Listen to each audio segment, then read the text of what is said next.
একটা গাভী বিক্রি হলো। ভাই কত হলো? 80,000। কই যাবে এটা? যদুবাটি। আচ্ছা, 80,000। 75। বিশাল গরু তো। 75,000। ভাই এটা কি কেনা হলো? ভাই আমি কত করে? কত দেবে? 88,000। আচ্ছা, 2,000 কম, 90,000 টাকা দিয়ে বিক্রি করা হলো। বড় গরু। দর্শক, আজকে নওগাঁ জেলার পত্নীতলা থানা নজিপুর নতুন হাটে অবস্থান করছি। আজকে কিন্তু বেশ বড় পরিসরে গরুর হাট বসেছে। তো কেমন দাম যাচ্ছে কুরবানির বাজার, এটি জানিয়ে দেওয়ার চেষ্টা করব। আপনারা ভিডিওর সাথে থাকেন। ভাই কত হলো? 58,000। কয় দাঁত এটা?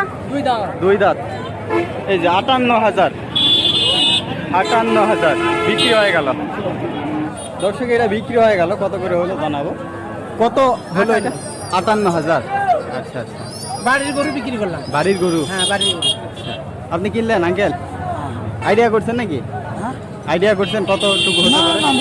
পছন্দ করেন আইডিয়া কার্ড। আচ্ছা আচ্ছা আচ্ছা, না শুনলাম যে 90 কেজি কি জানি বললেন। ও বলতে 90 কেজি পার হবে। 90 কেজি? আচ্ছা, 90 কেজি পার হবে বলছে। দর্শক, আপনারা আইডিয়া করেন। 58,000 টাকা দিয়ে গরুটা কেনা হলো। 90 কেজি আইডিয়া করছে। আঙ্কেল বিক্রি হলো? হয় নাই? ফেরত? কত বলছে? 42 বলছি। 42। আপনি কত নেবেন? না আপনি বলছেন? আমি বলেছি আর মালিক কত নিবে? ডাইরেক্ট নিবে 47। 47 আর 42। এই যে দিবে না গরুটা। এই যে দেখেন, 42 বলছে আর উনি 47 নেবে। ওই যে ছোটটা। দিবে না, দিবে ভাই কত? 62।